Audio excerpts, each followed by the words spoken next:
अंत में बताइएगा जरूर। अरे बहू, चाय ले ले, उठ जा बेटा। अरे मम्मी रहने देती ना, मैं उठ तो रही थी। अरे कोई बात नहीं, खाने में क्या बनाना है वो बता दे। देख लो माँ, कुछ भी जो ये कहे बना लेते हैं। बेटा मैंने तो जो सब्जी थी वो काट दी है, तू बस रोटियां बना लेना। ये हर रोज सुबह का सीन था ममता के ससुराल का। एक दिन पड़ोसन कहती है, अरे बहन जी, सारा दिन काम करती रहती हो, थकती नहीं क्या आप? बहू क्या करती रहती है सारा दिन? अरे वो भी कुछ ना कुछ करती ही रहती होगी। अब इतनी भी बूढ़ी तो नहीं हूँ मैं जो बैठ जाऊं कि सामने काम पड़ा है और मैं बैठी रहूं। अरे लेकिन बहू की तो आदत खराब हो जाएगी जब सारा काम आप ही कर दोगी। अरे ठीक है ना, कम उम्र में हमारी भी शादी हुई थी। अब आजकल के पढ़ने लिखने वाले बच्चों को सारी जिम्मेदारी लेने में भी तो वक्त लगता है। बहू है तो क्या हुआ, मेरी बेटी की उम्र की ही है ना।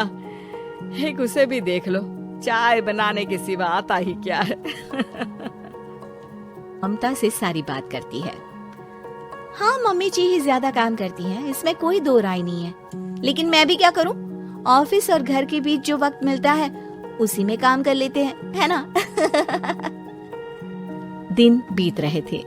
सास बहू के बीच की बॉन्डिंग अच्छी थी, लेकिन जब बहू माँ बनती है तो जो थोड़ा बहुत काम किया करती थी वो भी छोड़ देती है। बहू ये ले, तेरे लिए बनाया है, इसको खाने से बच्चा और तू दोनों स्वस्थ रहेंगे। ठीक है माँ जी। माँ जी, वो बच्चे के लिए गद्दे जो सूख रहे हैं ना, अभी वहाँ पति आ जाता है। अरे माँ रुको, मैं ले आता हूँ, तुम मेरा खाना लगा दो। माँ किचन में चली जाती है। पता है, बगल वाली डॉली है ना, वो लोग हमारी साइड के हैं। उसकी सास ने तो उसकी हड्डियों को मजबूत करने वाले लड्डू बनाए हैं। उसे भी बच्चा हुआ है ना। पता नहीं मम्मी जी क्या पानी सा उबाल कर दे देती है, मैं तो बस वही खा लेती हूँ। अरे तो तुम्हारे साइड बनता है तो तुम अपनी माँ से बोल दो, वो बना देंगी। आहा, माँ की तबीयत ठीक नहीं रहती, तुम जानती हो ना, कैसे बनाएंगी वो? अरे क्या हो गया सासू माँ को? कल तक तो फेसबुक में किटी की फोटो डाल रही थी। अच्छा चुप रहिए। डॉली की सास ने मनाया है, तुम लोगों का भी तो फर्ज बनता है। तभी वहाँ सास आ जाती है। ये ले बहू, गर्म पानी की बोतल, गर्म पानी पीने से पेट अंदर हो जाएगा। नहीं माँ जी, गर्म पानी पीने से प्यास नहीं बुझती। अरे पी लेना बेटा। वो बगल वाली डॉली को तो जानती है ना, जो तुम लोगों के साइड की है।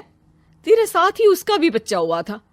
बेचारे का कोई ख्याल रखने वाला नहीं, सारा काम करती है और रात में बस एक लड्डू खाकर सो जाती है। पेट तो लटक ही गया है और बच्चा तो कितना कमजोर सा है उसका। अच्छा माँ, क्या बात है, डॉली की ये हाल है? क्यों मैडम, क्या कहना है आपका? पता है मुझे, किसी के पास मेरी सास की तरह सास थोड़ी ना है। नहीं बेटा, ऐसा नहीं है, मेरे लिए तो तुम सभी मेरे बच्चे जैसे ही हो।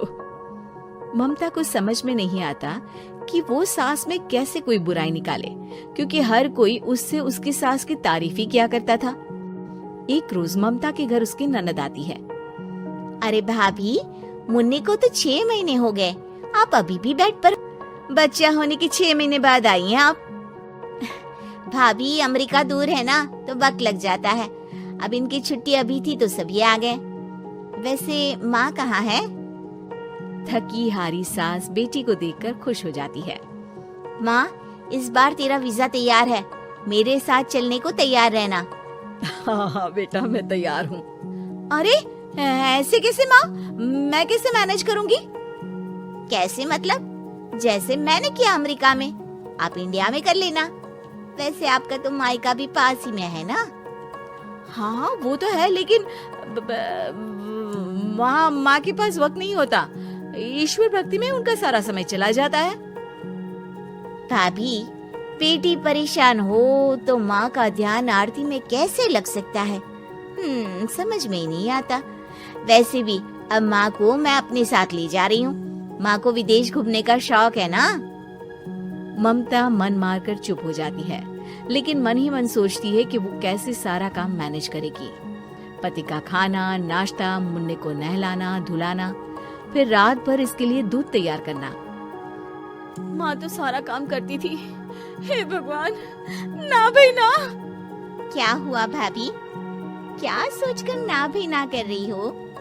अरे कुछ नहीं, बस बच्चे के बाद से ही कमजोरी ज्यादा हो गई है ना, तो अचानक से बड़बड़ाने लगती हूँ मैं।